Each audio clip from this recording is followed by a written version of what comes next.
Oke, jadi untuk pertemuan kedua ini, topik kita yaitu tentang taksonomi, klasifikasi, dan juga determinasi tumbuhan. Jadi mata kuliah botani farmasi ini nanti akan ada beberapa orang dosen ya. Nanti teman-teman akan bertemu dengan dosen biologi farmasi lainnya. Oke, untuk referensi saya ngambil dari beberapa literatur ini, ada Plan Systematic and Integrated Approach, sama Plan Systematic, dan juga apa nih, tutup sama Introduction to Botany. Nah, ini apa namanya? Ini topik-topik perkuliahan yang akan teman-teman terima ketika nanti perkuliahan. Jadi untuk pertemuan kedua sampai dengan keempat itu nanti akan bertemu dengan saya. Kemudian nanti 5 sampai 7 sebelum UTS itu akan bertemu dengan Bu Nur. Dan setelah UTS nanti akan ada saya dan Bu Riri. Nanti saya akan mengajar di pertemuan 11 dan juga 15 gitu. Oke, ada yang mau ditanyakan terkait dengan topik-topik perkuliahannya? Oke, tidak ada ya.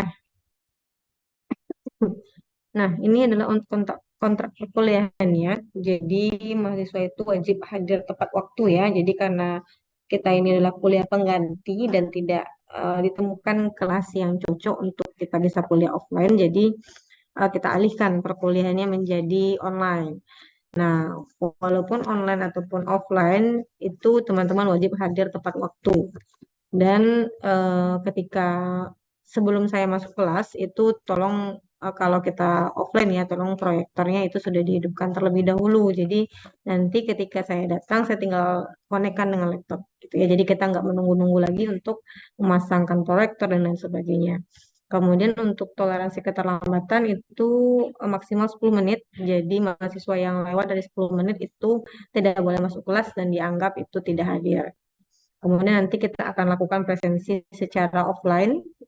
Jadi teman-teman silakan diisi presensinya, di mana ketentuannya adalah teman-teman bisa mengikuti UTS ataupun juga UAS itu kalau jumlah kehadirannya itu adalah minimal 80%. Jadi teman-teman itu silakan dihitung sendiri. Kalau misalnya 80% dari 16 kali pertemuan itu ada berapa kali pertemuan yang bisa ditoleransi untuk tidak hadir.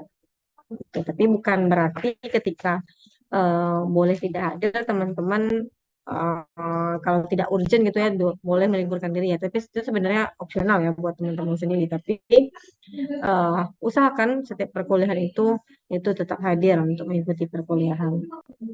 Kemudian mengumpulkan tugas sesuai dengan deadline yang ditentukan. Jadi saya biasanya akan memberikan tugas dan kalian kan sudah menerima ya tugas yang di pertemuan pertama ini apa. Nah, itu nanti wajib dikumpulkan sesuai dengan deadline yang sudah ditentukan. Nanti kalau terlambat berarti tugasnya itu tidak diterima atau tidak dinilai. Kemudian mahasiswa itu juga harus aktif dalam sesi diskusi. Jadi nanti kalau misalnya ada tanya jawab selama perkuliahan, nah itu nanti silakan dimanfaatkan untuk mendapatkan nilai keaktifan mahasiswa. Nah, di sini saya minta tolong kepada ketua kelas Waki ya. Ya, Waki.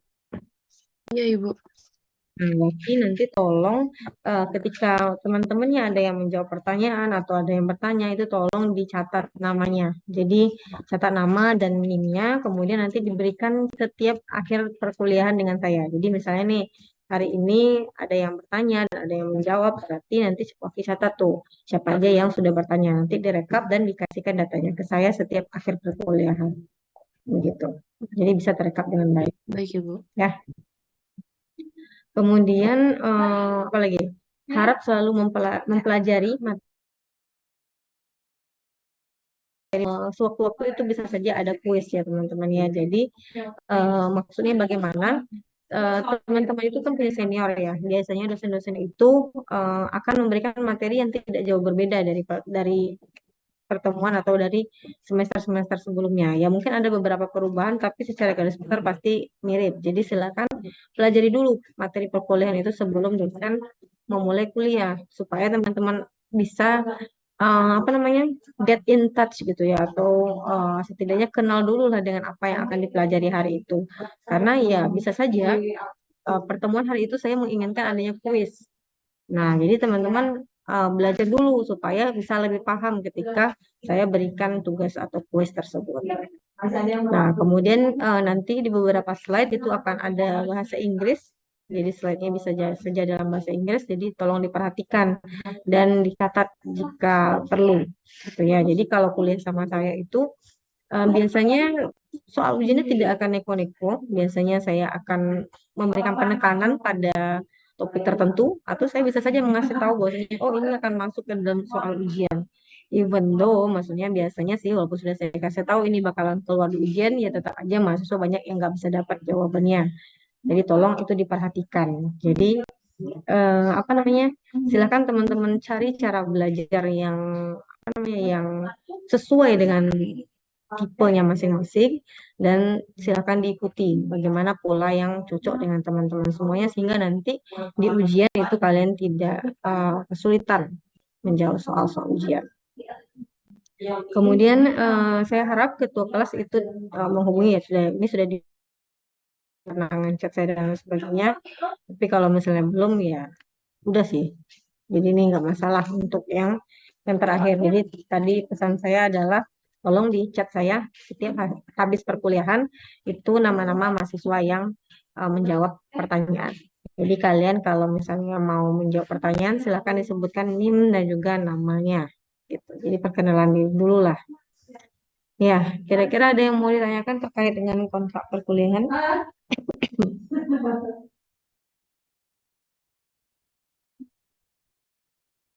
Oke, tidak ada ya. Nah, kemudian untuk penilaian, kriteria penilaian, kita ada 4 kriteria penilaian untuk mata kuliah ini, di mana UTS itu proporsinya 40%, UAS itu proporsinya 40%, tugas itu 15%, dan aktivitas mahasiswa itu 5%. Jadi, keaktifan kalian selama perkuliahan itu dinilai dalam 5% ini.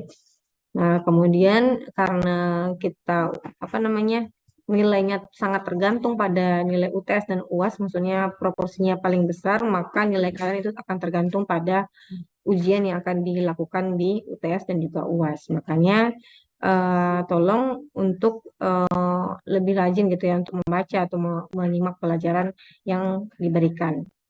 Kemudian untuk rentang penilaian kita naik ya standarnya menjadi di atas 80. Jadi kalau misalnya nih soalnya pilihan ganda dan ada 50 soal, berarti total berapa supaya bisa dapat nilai A? Coba dihitung.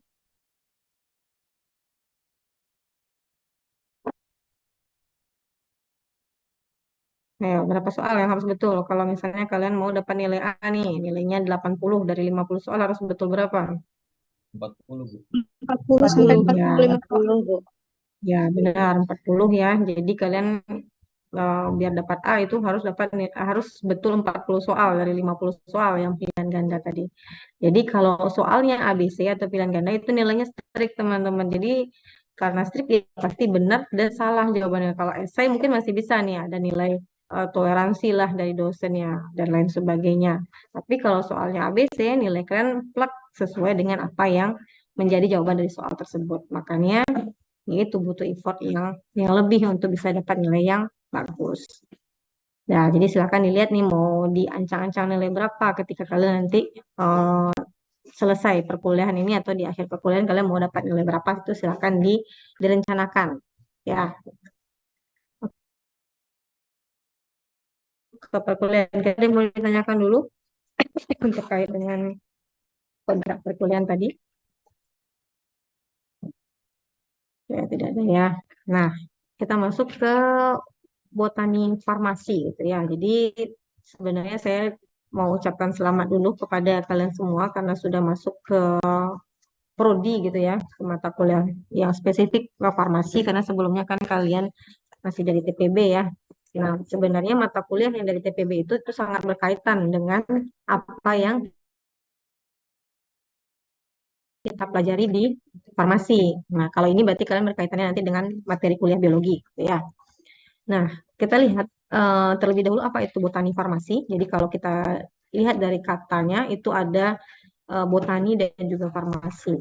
Nah, kalau botani itu adalah ilmu yang mempelajari tentang tumbuhan. Jadi spesifik kepada tumbuhan ya kalau botani itu. Sedangkan farmasi adalah segala hal yang dipelajari tentang obat-obatan. Jadi kalau kita lihat secara keseluruhan, jadi ilmu botani itu botani farmasi itu adalah ilmu yang mempelajari tentang tumbuh-tumbuhan beserta manfaatnya sebagai bahan obat dan juga determinasi tanaman. Jadi yang saya highlight merah ini itu adalah yang kata kuncinya ya.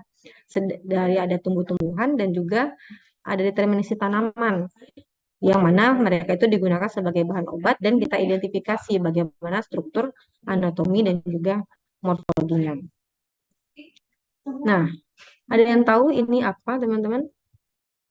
Yang bisa menjawab, dipersilahkan ya, raise hand. Ada yang bisa menjelaskan ini apa? Oke, Adinda, silakan Adinda. Ini apa? Izin menjawab, Bu. Taksonomi. Taksonomi, kurang tepat. Rantai makanan. Boleh. Coba dijelaskan. Bisa dijelaskan apa yang ada di gambar ini? Silakan.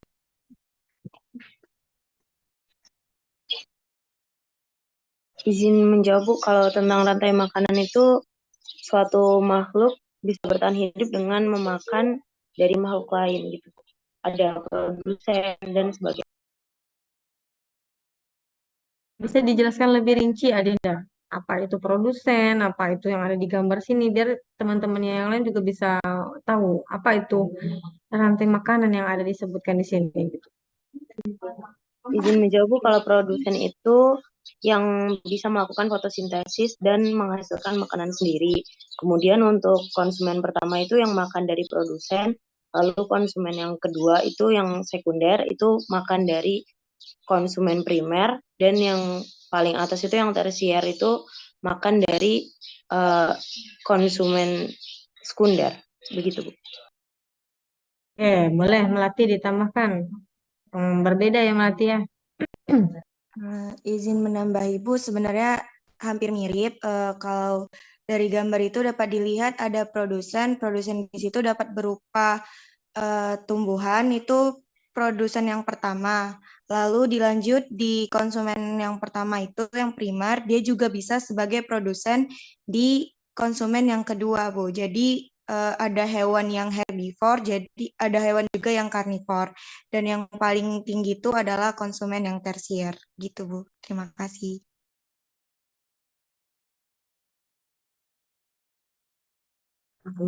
Oke, jadi tadi ada jawaban dari Aidinda dan juga Melati ya. Nah, benar jawabannya. Jadi ini adalah rantai makanan ya teman-teman ya. Jadi rantai makanan itu adalah siklus makan memakan gitu ya, makan dan dimakan. Apa siapa aja yang berperan dalam makan dan dimakan itu ya pasti ada tumbuhan dan juga ada hewan-hewannya. Kalau kita lihat di sini, ini adalah tumbuh-tumbuhan, di mana tumbuh-tumbuhan itu yang dimakan. Karena kan nggak ada tumbuhan yang memakan hewan ya, kecuali dia sudah mati. Mungkin bukan tumbuhan juga yang memakan, tapi itu adalah apa namanya dekomposernya yang memakan bangkai tadi. Nah, jadi tumbuh-tumbuhan ini itu dia mampu merubah senyawa-senyawa yang bukan senyawa, mengubah CO2 dan juga air menjadi oksigen gitu. Jadi oksigen dan juga beberapa bahan material organik yang dibutuhkan oleh eh, makhluk hidup yang berada pada strata atau tingkatan rantai makanan tadi. Contohnya apa? Misalnya nih, konsumer pertama. Konsumer pertama itulah hewan-hewan yang memakan produsen. Apa istilahnya hewan yang memakan produsen atau hewan yang memakan tumbuhan, apa istilahnya? Ada yang tahu? Herbivora, Bu. Oke, herbivora ya. Nah, kemudian ada ini ada primary consumer atau konsumen tingkat pertama yaitu herbivora tadi dimakan oleh karnivora. Nah, begitu juga nanti ke atas itu juga sama masih karnivora. Nah, nanti di atas ini ada konsumer tingkat tersier. Di atas itu ada bakteri atau mikroorganisme yang nanti menguraikan bangkai atau makhluk hidup yang mati gitu ya, atau sebagai dekomposer di sana. Nah, jadi tumbuh-tumbuhan itu dia menyediakan makanan dan juga rantai energi sehingga di antaranya yang mereka sediakan yaitu oksigen, makanan dan juga obat-obatan. Nah, kemudian pertanyaan saya di sini, apa itu tumbuhan, teman-teman? Coba yang belum menjawab. Coba yang belum menjawab.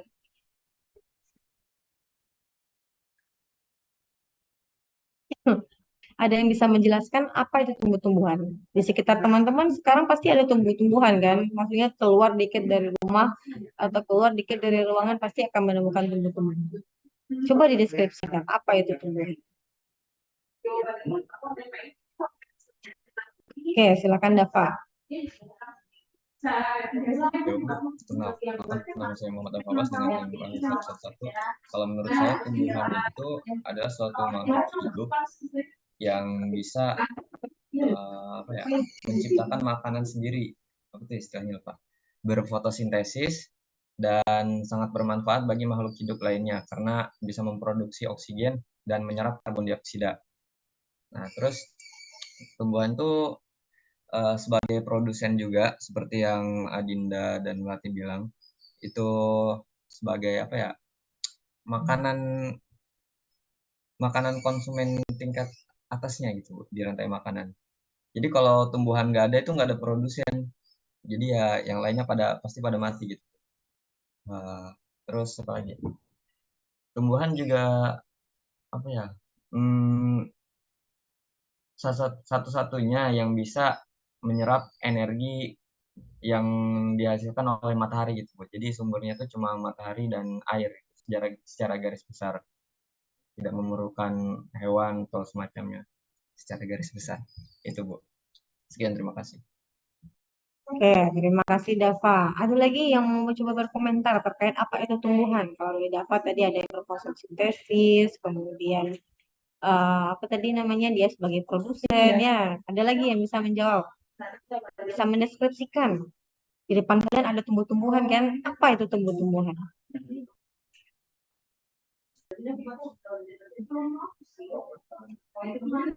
Ayo, satu lagi. Kalau kuliah sama saya harus aktif. Kalau di kelas saya akan tunjuk tuh kalau nggak ada yang jawab. Oke, silakan Jelly. Baik, Bu, izin menjawab. Hmm. Tumbuhan itu adalah makhluk hidup yang memiliki daun, batang, dan akar, sehingga tumbuhan mampu menghasilkan makanan sendiri dengan menggunakan klorofil untuk menjalani fotosintesis, Bu. Oke, jawaban. Gimana Jelly? Ada tambahan lagi? Tadi dia mampu membuat makanan sendiri ya, kalau nggak salah tadi jawaban Jelly. Dan Ya, Bu. oke, oke, benar jawabannya ya. Jadi tadi itu ada yang berfotosintesis, kemudian membuat makanan sendiri, kemudian tadi dia bersifat sebagai produsen. Nah, mirip-mirip lah jawabannya tadi ya. Walaupun sebenarnya kalau kalian lihat ada lagi spesifikasi dari apa itu tumbuhan. Kalau kalian lihat ya bentuknya dan lain sebagainya bisa kalian deskripsikan. Tapi kita lanjut aja untuk PPT selanjutnya. Nah, konsep yang pertama terkait dengan tumbuhan itu adalah semua organisme yang melakukan fotosintesis. Jadi kalau dia bisa melakukan fotosintesis, memiliki klorofil, nah itu masuk ke dalam jenis tumbuhan. Jadi dia bisa berfotosintesis lah intinya itu konsep yang pertama. Jadi dia bisa menggunakan cahaya, H2O dan juga CO2 untuk membuat senyawa organik dan juga oksigen. Nah, kalau kita lihat secara konsep ini, secara konsep pertama ini, yang merupakan semua organisme yang masuk atau bisa melakukan fotosintesis itu merupakan konsep tumbuhan secara ekologis. Ya, jadi secara ekologis tumbuhan itu adalah semua organisme yang mampu melakukan fotosintesis di alam. Begitu. Jadi kalau kita masuk ke sini, yang bisa melakukan fotosintesis itu ternyata nggak hanya tumbuhan aja, tapi ada bakteria juga, bahkan hewan ada yang bisa melakukan fotosintesis juga. Contohnya nih, ini adalah green slug. Jadi dia bukanlah dia bisa disebut tumbuhan dan juga bisa disebut hewan. Kalau dia bisa melakukan fotosintesis, dia bisa dikategorikan ke dalam tumbuhan. Tapi sebenarnya kalau dia tidak melakukan fotosintesis, itu dia masuk ke dalam hewan gitu ya.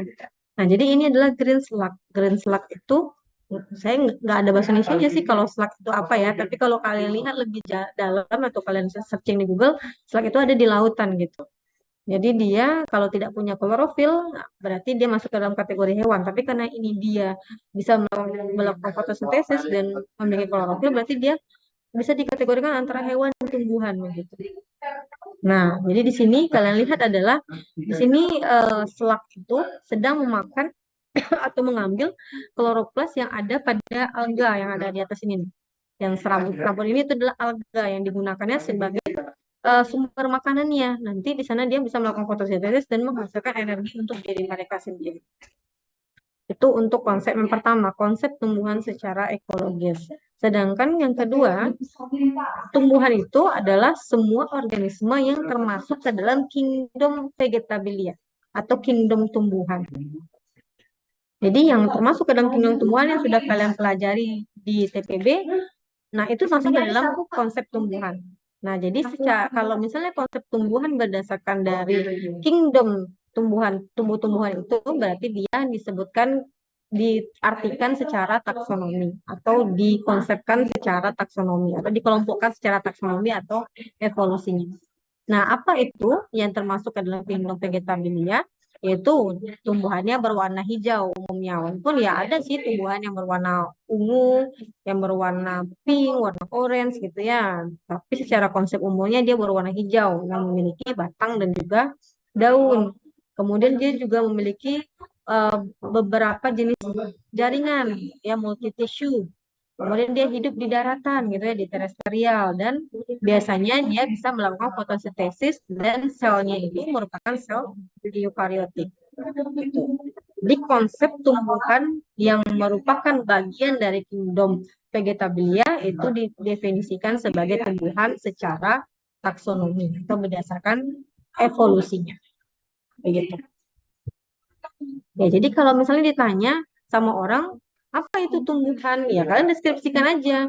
Bisa melakukan fotosintesis. Oh, ternyata bakteri juga ada yang bisa melakukan fotosintesis. Ya, berarti dia bisa masuk tumbuhan juga. Tapi berdasarkan apa konsepnya? Konsepnya berdasarkan tadi ekologis. Tapi kalau kalian bilang tadi tumbuhan itu dia tidak bisa berpindah tempat, dia hidup di darat, kemudian memiliki berbagai lapisan dan juga memiliki daun dan batang, berarti itu didefinisikan secara taksonomi. Kira-kira paham sampai di sini tentang konsep tumbuhan tadi? Oke, nah, kita lanjut ya. Nah, selanjutnya ini. Nah, kalian sudah belajar ya waktu TPB dulu terkait dengan apa saja yang termasuk ke dalam kingdom tumbuh-tumbuhan ya atau kingdom vegetabilia. Nah, ada yang bisa menjelaskan? Yang pertama dulu deh, yang ini. Yang Bryophyta. Apa itu Bryophyta, teman-teman? Dapat kan kuliahnya waktu di TPB? Lumut, gimana tuh? Kalau lumut ada pembagian apa saja, Carisa? Kalau menjawab, tolong resen ya, kali saya bisa biar bisa dicatat namanya. Jadi jangan rame-ramean, biar bisa dinilai. Ya, apa itu lumut-lumutan, Karisa? Ada, masih ingat nggak pembagiannya bagaimana? Klasifikasi lumut tuh ada apa aja?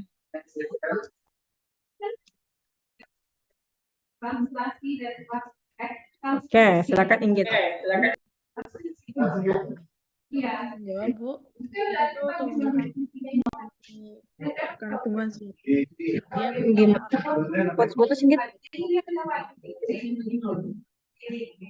Gimana boleh diulangi Inggit? Putus. Oh,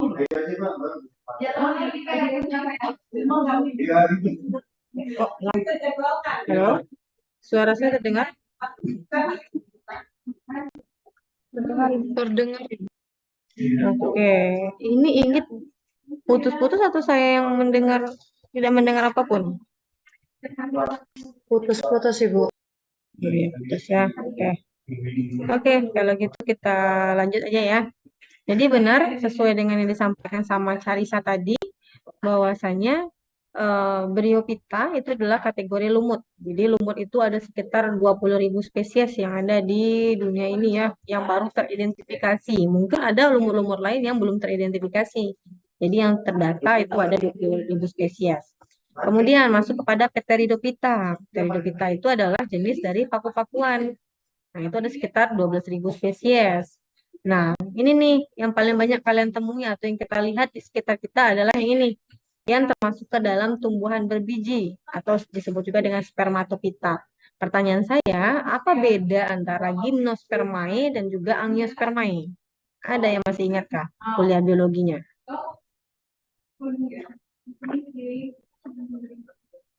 Oke, kalau selain DAFA dulu ada nggak? Nanti kita kasih DAFA, nilai DAFA berkali-kali lipat. Ada yang mau dulu, yang lain yang mencoba? Oke, silakan Elisa. Izin menjawab, Bu. Kalau gimnosperma itu yang bijinya terbuka, sedangkan agiosperma yang biji tertutup.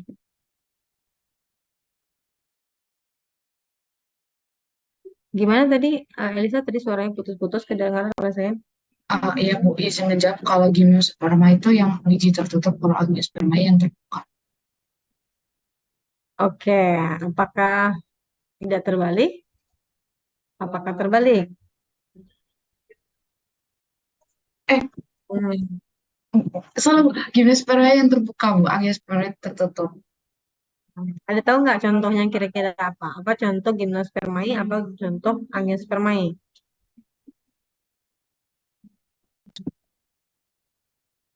Oke, boleh. Karisa, silakan. Izin menjawab, Bu. Saya Karisa dengan NIM 190. Kalau untuk angiospermae yang tertutup itu ada pisang, Bu. Tapi kalau untuk gimnospermae yang terbuka ada pinus. Oke, ya, terima kasih Karisa ya. Jadi benar seperti teman-teman sebutkan tadi, kalau gimnospermae itu bijinya terbuka ya, sedangkan angiospermae itu biji tertutup. Jadi maksud biji tertutup itu bijinya diselimuti oleh buah gitu ya, atau diselimuti oleh ovariumnya. Sedangkan kalau terbuka berarti dia tidak ditutupi oleh apapun. Contohnya nih di pinus contohnya. Nah, kalian lihat di sini kalau pinus itu organ kelamin jantan dan organ kelamin betina dari tumbuhannya itu memiliki bentuk yang berbeda dan berada pada bunga yang berbeda atau pada pucuk atau tangkai yang berbeda. Jadi mereka melakukan apa namanya reproduksi itu dengan bunga yang berbeda. Sedangkan kalau angiospermae dia bisa melakukan reproduksi pada satu bunga yang sama. Jadi di sana tuh ada putik, ada apa namanya, ada benang sari di sana ya. Jadi mereka bisa melakukan penyerbukan sendiri. Nah, itu. Atau bisa juga dibantu sama ini ya serangga atau insekta lainnya. Nah, itu bedanya. Nah, untuk bagaimana spesifik dari angiospermae dan gimnospermae itu akan kita bahas di topik berikutnya gitu ya, atau di pertemuan berikutnya. Ya, jadi secara garis besar itu yang perlu teman-teman ketahui terkait dengan mana saja atau apa saja yang termasuk ke dalam kingdom tumbuh-tumbuhan tadi. Oke, sampai sini ada yang mau ditanyakan? Oke, kalau tidak ada kita lanjut. Nah, cabang ilmu botani. Jadi botani itu punya banyak cabang ilmu ya. Jadi ada taksonomi, ada reproduksi, ada ekologi dan lain sebagainya yang kalian bisa lihat di apa nih di lingkaran ini ya, di roda lingkaran ini. Tapi yang penting yang kalian lihat itu adalah yang dari bintang-bintangnya. Nah, kalau kalian lihat yang dari bintang-bintang itu, yang termasuk ke dalam cabang ilmu botani adalah taksonomi tumbuhan, apa namanya, kultur jaringan tumbuhan, kemudian ada fisiologi tumbuhan, ada anatomi tumbuhan, dan juga ada etnobotani. Nah, ini aja nih yang di bintang-bintang aja. Nah, apa saja maksud atau jadi kalau anatomi, nah ini perlu nih diperhatikan ya. Bisa jadi saya nanti keluarkan di ujian apa beda dari anatomi sama morfologi misalnya. Nah, jadi anatomi itu adalah ilmu yang dalam. Jadi insight dari tumbuh-tumbuhan tadi. Apa saja yang dilihat bisa dari selnya, jaringan-jaringannya, atau apa namanya jaringan tambahan dari tumbuh-tumbuhan tersebut. Nah, itu dipelajari dalam ilmu anatomi tumbuhan. Sedangkan kalau fisiologis berarti kita lihat tuh proses apa yang terjadi di dalam tumbuhan tadi. Misalnya nih proses fotosintesis kah, proses siklus Krebs kah, siklus apapun yang terjadi dalam tumbuhan itu dibahas di ilmu atau cabang ilmu fisiologi tumbuhan. Jadi kita lihat tuh bagaimana molekuler atau reaksi kimia yang terjadi secara seluler atau molekuler yang ada pada tumbuh-tumbuhan tadi. Sedangkan untuk morfologi tumbuhan itu kita lihat dari bagaimana bentuk tumbuhan tadi dari sisi luarnya, yang bisa kita lihat, yang bisa kita sentuh, lihat tuh bagaimana bentuk daun, bagaimana bentuk akarnya gitu ya. Nah, itu kita lihat di morfologi tumbuhan. Jadi masing-masing dari bentuk atau organ tumbuhan tadi kita bisa lihat bagaimana fungsi dan juga apa namanya manfaatnya dan ya fungsinya lah, fungsi dari organ-organ tadi bagi tumbuhan tersebut. Nah, kemudian ada taksonomi atau sistematika tumbuhan. Nah, ini kan kita pelajari di next slide gitu ya. Jadi kita bisa melihat bahwasannya melihat dan mempelajari bagaimana klasifikasi dan sistem penamaan dari tumbuh-tumbuhan tadi. Apakah dia berdasarkan dari bentuknya atau berdasarkan dari evolusinya. Nah, itu dipelajari di taksonomi tumbuhan. Sedangkan kalau etnobotani, nah etnobotani itu berasal dari dua kata, ada etnik atau etno gitu ya, dan ada botani. Jadi kita menggabungkan dua kata yang berbeda dan menjadi satu kata yang sama, menjadi satu kata gitu ya. Etnik dan botani yaitu jadi etnobotani. Etnik teman-teman tahu bahasanya itu adalah suatu kumpulan dari orang-orang gitu ya, atau suku-suku atau yang memiliki pola pandang yang sama gitu. Jadi dia berkumpul menjadi satu kelompok gitu ya. Sedangkan botani adalah tumbuhan. Jadi kalau kita lihat adalah ilmu yang mempelajari pemanfaatan tumbuh-tumbuhan oleh kelompok-kelompok tertentu. Yang mana bagaimana pemanfaatannya? Apakah dari sisi kesehatan kah? Apakah sisi dari makanan kah? Apakah digunakan sebagai pewarna ataupun juga sebagai tempat tinggal dari tumbuh-tumbuhan, dari yang dimanfaatkan dari tumbuh-tumbuhan tadi.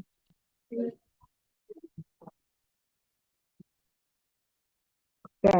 Kemudian yang terakhir itu adalah kultur jaringan tumbuhan. Nah, kultur jaringan tumbuhan ini sebenarnya adalah salah satu mata kuliah pilihan ya dari apa namanya dari biologi farmasi. Di mana di sini kalian bisa mempelajari apa saja teknik yang digunakan untuk menumbuhkan atau memperbanyak nih sel-sel atau jaringan dari tumbuhan tadi di dalam medium yang terkontrol. Jadi biasanya kalau kita ingin membuat perbanyakan tumbuhan, kita pasti akan menggunakan tanah gitu ya sebagai salah satu mediumnya. Tapi ini berbeda. Kalian bisa menggunakan nih jaringan atau potongan dari wortel untuk membentuk batang wortel baru atau spesies wortel baru. Nah, itu nanti akan dipelajari di kultur jaringan. Ya. Oke, suara saya masih kedengaran kan? Masih, Bu. Oke, karena kayaknya sinyal saya juga tidak stabil nih, karena ada pemberitahuan, jadi takutnya saya nggak connect dengan kalian. Oke, kalau gitu saya lanjut ya. Kalau saya hilang berarti tolong di chat saya aja ya. Oke, saya lanjut. Kita lanjut kepada sejarah bahan alam sebagai obat, gitu ya. Nah, kenapa bisa tumbuh-tumbuhan ini dijadikan sebagai obat-obatan? Jadi nggak hanya tumbuh-tumbuhan aja ya sebenarnya yang bisa kita manfaatkan dari alam itu nggak ada tumbuh-tumbuhan aja sebagai obat. Tapi untuk mata kuliah botani kita spesifik fokus kepada tumbuh-tumbuhan tadi. Nah, jadi awal mula ditemukan atau awal mula bukti sejarah membuktikan bahwasanya tumbuh-tumbuhan itu digunakan sebagai obat itu dimulai pada tahun 1500 sebelum Masehi. Yang terlihat dari peninggalan Mesir kuno yang disebut dengan Ebers Papyrus. Jadi Ebers Papyrus ini merupakan suatu dokumen sejarah yang yang apa namanya berisi gitu ya, yang berisi kumpulan medisinal atau obat-obatan yang digunakan pada masa Mesir kuno. Jadi Ebers Papyrus ini merupakan suatu kertas gitu ya atau dokumen yang panjangnya sekitar 20 meter. Jadi kalau kalian ukur gitu ya 20 meter tuh ya sekitar ukuran inilah setengah dari gedung F lah kira-kira ya. Nah, itu dibentangkan sepanjang 20 meter yang isinya itu adalah obat-obatan atau formula-formula obat yang berasal dari tumbuh-tumbuhan yang digunakan oleh bangsa Mesir kuno. Jadi Ebers Papyrus ini ditemukan pertama kali di antara kaki mumi gitu ya, yang ditemukan di distrik Asasif di Theben Necropolis di Mesir kuno. Nah, apa saja? Nah, kebetulan saya nggak tahu ya cara membaca tulisan Mesir kuno. Atau ada yang tahu nggak cara membaca tulisan Mesir kuno ini? Nah, kita lihat dari translator sejarahnya aja ya. Jadi berdasarkan literatur, Ebers Papyrus ini mengandung 700 formula obat-obatan dari tumbuh-tumbuhan yang digunakan pada masa Mesir kuno. Di antaranya nih ada obat untuk diabetes mellitus. Obat diabetes mellitus ini merupakan campuran minuman yang terdiri dari campuran elderberry, ada serat dari asid tumbuhan asid. Nah, ini sampai saat ini belum diketahui tuh apa maksud dari tumbuhan asid ini atau apa jenis spesies dari tumbuhan asid tersebut. Kemudian campuran ini ditambahkan dengan susu, ditambahkan dengan bir gitu ya, ditambahkan dengan bunga dari timun dan juga ada dari kurma hijau, teman-teman. Nah, jadi itu ketika campuran ini dibikin gitu ya, itu diketahui oleh bangsa Mesir kuno bahwasanya dia bisa digunakan sebagai obat diabetes mellitus. Tapi jangan dicoba pula ya di rumah ya, nanti dicari lagi tumbuh elderberry dan lain sebagainya terus dijadiin sebagai obat diabetes mellitus. Ini kan pada masa ini ya, pada masa Mesir kuno ya, bukan masa kita. Nanti kalau kalian ini nanti ada aja nanti tuh yang terjadi, jangan. Kemudian selain itu, salah satu contoh lainnya dari apa namanya formula yang ada di elderberry di Aedes papyrus ini itu adalah kontrasepsi, teman-teman. Ternyata kontrasepsi itu telah ada sejak zaman Mesir kuno ternyata ya. Jadi mereka itu membuat suatu pasta yang mana pasta ini dibuat dari campuran kurma, akasia dan juga madu. Nah, nanti campuran ini itu digulung di dalam suatu kapas gitu ya. Jadi dibikin pasta, kemudian dimasukkan ke dalam kapas dan itu nanti di-apply atau diaplikasikan sebagai pesari. Nah, mungkin kalian belum tahu apa itu pesari. Jadi pesari itu adalah salah satu alat kontrasepsi yang dimasukkan melalui vagina gitu ya. Jadi ditutup di bagian ininya, bagian vaginanya gitu ya. Atau apa namanya? Lupa saya. Bentar. Mulut rahimnya. Nah, gitu. Jadi ini alat kontrasepsi atau cara orang Mesir kuno itu membuat berkontrol atau device kontrasepsi itu. Nah, itu untuk Ebers papyrus. Nah, kalau kalian pernah ke Candi Borobudur atau juga Candi Prambanan, nah kalian pasti akan pernah melihat relief gitu ya atau ukir-ukiran yang ada di dinding candi.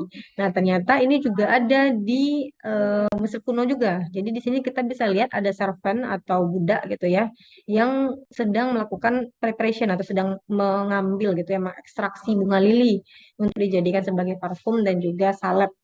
Nah, kalau dilihat dari sejarah ini relief ini mungkin berumur sekitar 550 sampai 650 sebelum Masehi. Nah, begitu. Nah, kemudian kita bergeser dari mana ya? Dari Mesir kuno ke Cina gitu ya. Kita bergeser dari Mesir kuno ke Cina. Nah, kalau di Cina ternyata lebih lama lagi obat-obat tradisional atau tumbuh-tumbuhan yang digunakan sebagai obat. Yaitu 2000 tahun sebelum Masehi ya. Jadi ada si kakek-kakek ini ya, kalau kita lihat dari gambarnya ini adalah seorang kakek yang mana namanya adalah Shenong. Jadi Shenong itu dia menemukan dan menginvestigasi ratusan obat herbal atau ratusan tumbuh-tumbuhan yang digunakan sebagai obat-obatan. Nah, dia itu mencoba tumbuh-tumbuhan tadi untuk dirinya sendiri gitu. Jadi dia seperti tabib gitu ya waktu zaman dahulu dan dia mencoba ke dirinya apakah tumbuhan ini memiliki khasiat untuk kesehatan atau tidak. Nah, atas jasanya tadi dia berhasil menulis obat herbal yang berasal dari Cina atau yang disebut juga dengan Pentisal, yang mana dia menemukan formula sampai 365 obat-obatan yang berasal dari tumbuh-tumbuhan. Nah, atas kontribusinya si Shenong ini tulisannya itu dijadikan sebagai Chinese Pharmacopoeia. Nah, kalau ditranslate ke bahasa Inggris, jadi judul bukunya adalah The Divine Farmers Herbs Root Classic. Nah, di sini teman-teman juga melihat bahwasanya ada kalau di literaturnya ya ini disebutkan sebagai boys. Tapi kalau saya ini bukan boys, bapak kayaknya ya. Nah, jadi ya kita anggaplah boys ya karena klaimnya ini adalah boys gitu. Dia sedang memegang tumbuhan mahuang. Mahuang itu adalah ependra. Nah, coba kita teman-teman lihat nih, teman-teman cari apa tuh ependra, apa kandungannya dan apa manfaatnya. Kali-kali saya masukkan ke ujian nanti ya, karena kelas sebelumnya saya juga menanyakan pertanyaan yang sama. Oke. Nah, itu. Jadi silakan dicatat untuk yang Epenra itu apa manfaatnya, kemudian apa nama latinnya, dan dia digunakan sebagai apa. Oke, kita lanjut. Bergeser dari Cina, kita bergeser ke Yunani gitu ya. Jadi kita keliling dunia memecahkan misteri terkait dengan sejarah tumbuh-tumbuhan sebagai obat. Nah, kita bergeser ke Yunani, yaitu ada Bapak Theoparatus, yaitu seorang filosofer gitu ya, dan juga saintis atau ilmuwan bahan alam, yang mana Bapak ini merupakan Bapak Botani gitu ya. Dia diberi gelar Bapak Botani. Kenapa? Karena dia berhasil mengklasifikasikan tumbuhan obat itu berdasarkan karakteristiknya, karakteristik masing-masing individu itu. Individu tumbuhan itu dia bisa mengklasifikasikannya atau memisah-misahkan, mengelompokkan dari tumbuhan-tumbuhan tadi. Nah, kalau kita lihat dari gambar ini, itu Bapak Theoparatus itu sedang ngasih kuliah gitu ya kepada pemuda-pemuda di Yunani. Dia sedang memegang tumbuhan yang disebut dengan belladonna. Nah, jadi tumbuhan belladonna ini atau yang disebut juga dengan Atropa belladonna itu dia menghasilkan senyawa alkaloid, yaitu senyawa atropin gitu ya. Nah, dan pada zaman dahulu tumbuhan belladonna ini digunakan sebagai antiseptik untuk dipakai sebelum adanya surgery atau adanya pembedahan. Pada zaman dahulu nih, kalau zaman dahulu juga belum ada anestesi kalau kalau yang kita baca ya dari literaturnya belum ada anestesi sehingga orang tuh kalau mau dioperasi ya dioperasi aja gitu. Nah, jadi pakai tumbuhan sena ini buat sena. Tumbuhan belladonna ini untuk sebagai antiseptiknya, bukan sebagai anestesi ya, beda ya. Nah, selain itu, tumbuhan belladonna ini juga digunakan untuk kecantikan pada zaman dahulu, di mana perempuan-perempuan zaman dahulu itu ingin punya mata yang besar gitu ya, bukan mata yang besar, pupil matanya yang besar. Jadi sama seperti kalian sekarang, kalian menggunakan soft lens. Nah, mungkin itu adalah inspirasi dari zaman Yunani kuno dulu terkait dengan mau matanya itu cantik gitu ya, matanya itu besar, pupilnya besar. Nah, kalau dulu orang kan nggak ada soft lens nih, jadi mereka pakai Atropa belladonna, mereka buat jusnya, kemudian mereka minum sehingga matanya menjadi lebih besar kelihatannya gitu ya. Nah, jadi orang menganggap waktu zaman dahulu itu menggunakan ini atau memiliki mata yang pupilnya lebih besar itu dianggap sebagai suatu kecantikan gitu pada zaman Yunani kuno dulu. Nah, gitu. Itu untuk yang sejarah botani yang ada di Yunani. Nah, kalau kalian lihat juga di belakang ini juga ada tumbuh-tumbuhan ya. Kalau di sini adalah pomegranat, ini adalah tumbuhan sena, dan ini adalah manuskrip dari formulasi mungkin ya yang diketahui atau yang ditulis oleh si Theoparatus ini. Oke, kita lanjut ke slide berikutnya. Kira-kira dari sejarah tadi ada yang mau ditanyakan terlebih dahulu? Ini karena kita kuliahnya secara online jangan ada yang tidur ya. Nanti kalau di offline tidur saya suruh cuci muka, saya suruh keluar dulu. Oke, ada yang mau ditanyakan? Ya tidak ya. Belum, Nah, Ibu. oh ya, oke. Oke, kita lanjut ke topik selanjutnya, yaitu tentang taksonomi. Kita beralih dari sejarah ke taksonomi. Apa itu taksonomi? Jadi pada tahun 1813 si Candolle itu dalam buku Teori Elementaire della Botanic dia membuat kata taksonomi itu dari dua kata, yaitu kata taksis dan juga kata nomos.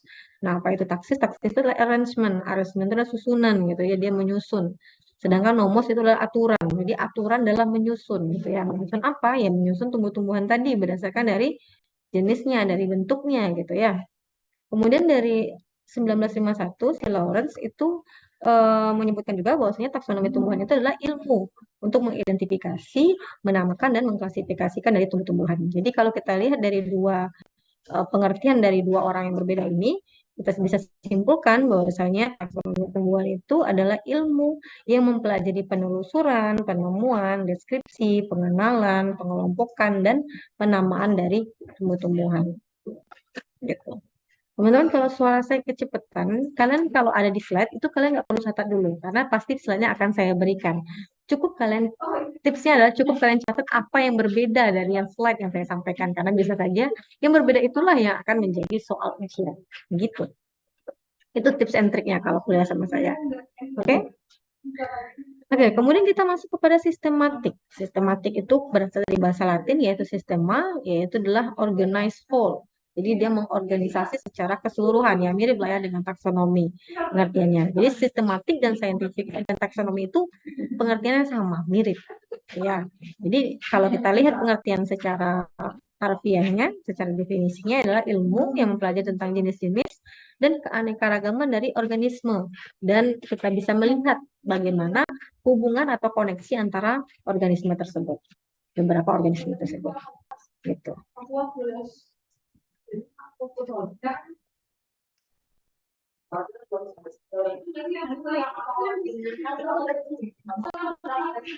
Oke, kita lanjut.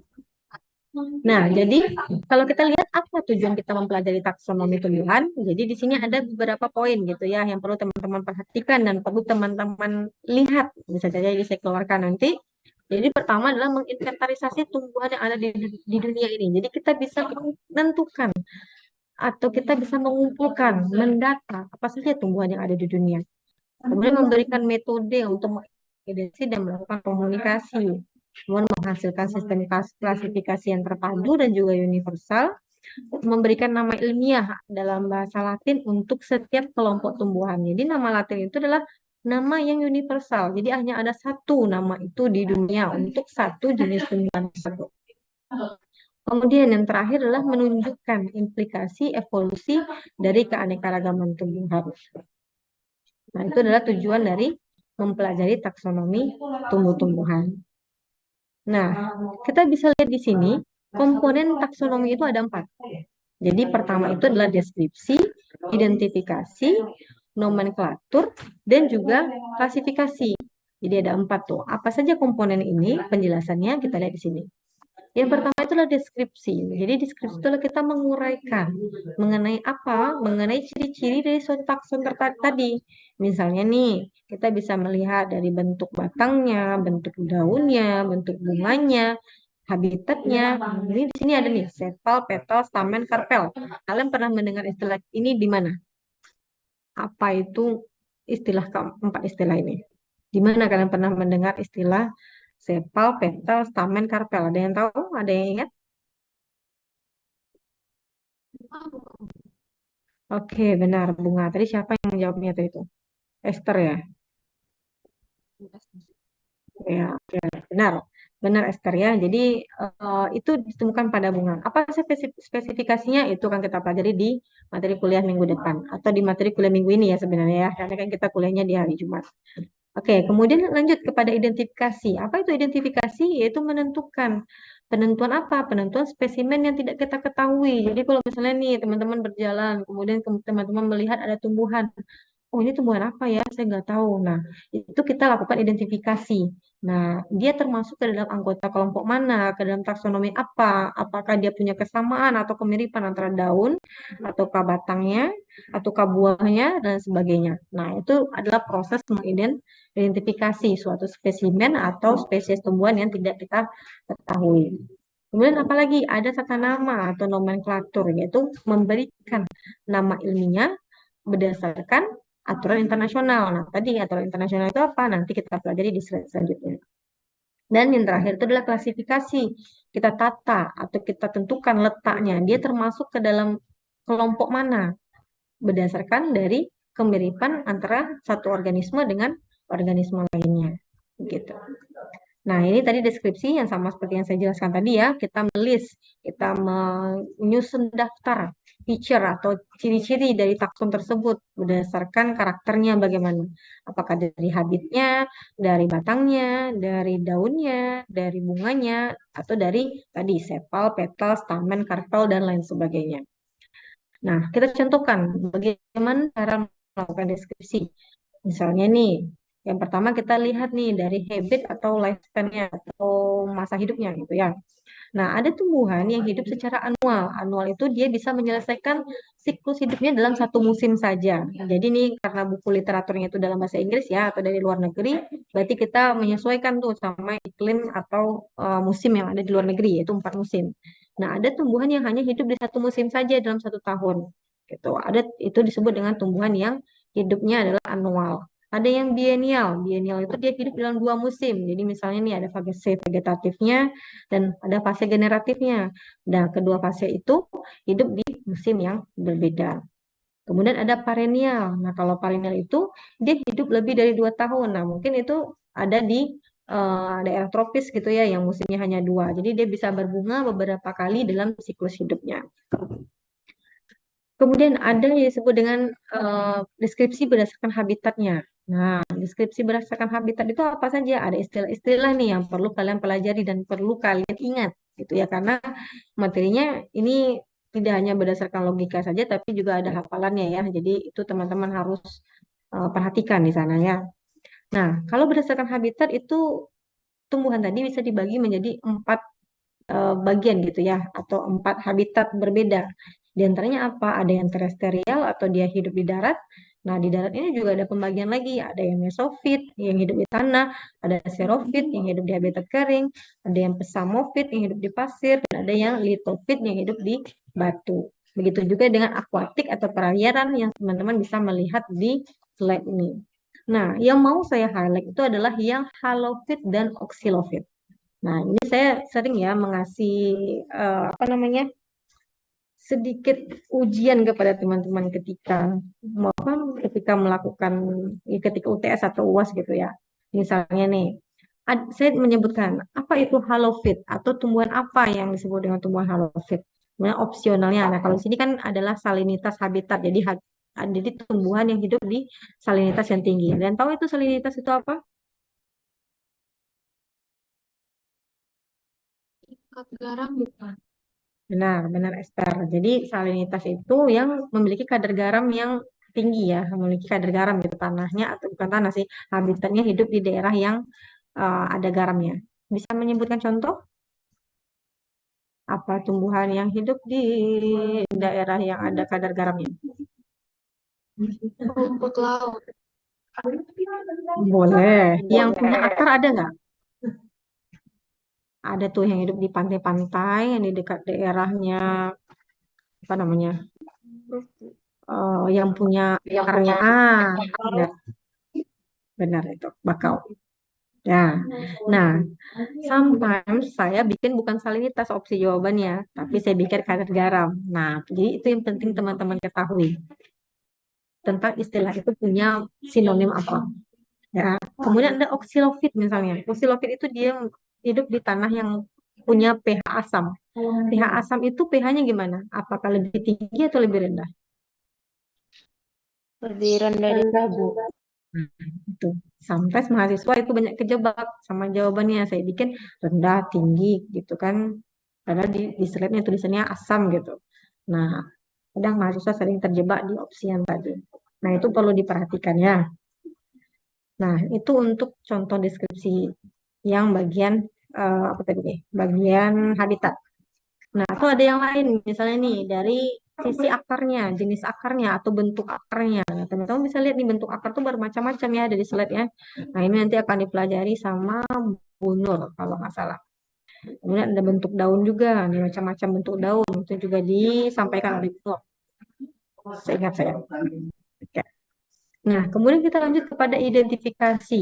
Identifikasi itu sama dengan determinasi. Kita mencari tahu apa spesimen yang tidak ketahui, dia termasuk ke dalam kelompok mana, dia masuk ke dalam taksa mana, dia termasuk ke dalam kelas apa. Nah, itu caranya adalah kalau ke teman-teman sendiri mungkin belum bisa ya untuk melakukan identifikasi. Makanya kita perlu lembaga yang resmi. Salah satunya adalah seperti ke herbarium, kita menemui expert di bidang biologi atau botani, kemudian kita bisa membandingkan secara literatur gitu ya. Dan salah satunya adalah dengan menggunakan website community. Nah, tugas kalian yang saya berikan kemarin itu adalah membandingkan atau mengidentifikasi atau melakukan determinasi tumbuhan berdasarkan website community ini menggunakan aplikasi apa? Planet ya, Planet. Nah, kemudian untuk sedikit bocoran juga waktu tahun semester kemarin gitu ya atau tahun kemarin, kalian nanti ada pertemuan membuat herbarium. Nah, jadi herbarium itu adalah spesimen tumbuhan yang dikeringkan gitu ya, dikeringkan dan teman-teman melakukan identifikasi ini masuk ke dalam jenis apa. Kalau tahun kemarin seperti itu. Tapi kalau tahun sekarang saya kurang tahu karena dosennya Bu Nur ya. Jadi mungkin bisa jadi berbeda atau sama. Nanti teman-teman tunggu saja apakah teman-teman akan membuat spesimen herbarium ini atau tidak. Begitu.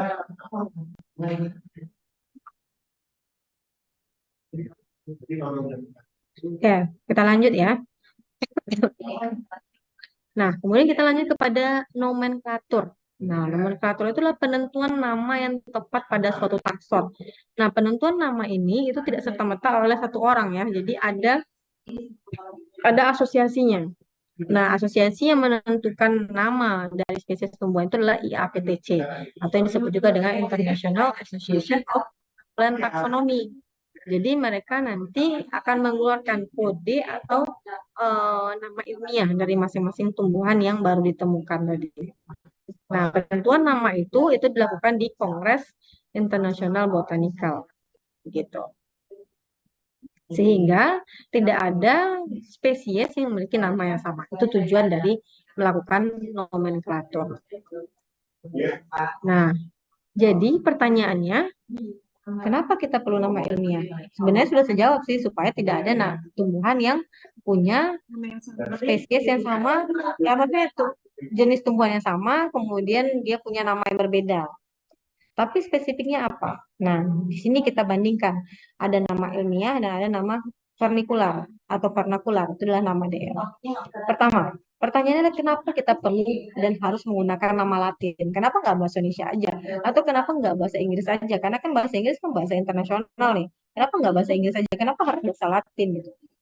Nah, jawabannya adalah karena bahasa Latin itu adalah bahasa dead language atau dia tidak akan berubah. Jadi bahasanya itu saja. Kalau bahasa Indonesia kan ada bahasa yang lain ya, misalnya nih saya, aku, gue, dan sebagainya gitu ya, yang sudah dimodifikasi dengan sedemikian rupa. Itu tidak. Kemudian selain itu punya makna yang spesifik dan juga eksak kalau bahasa Latin itu.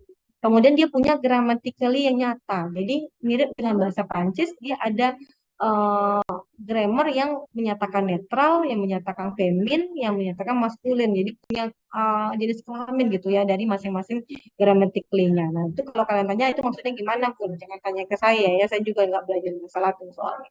Jadi kalau mau silakan dipelajari sendiri.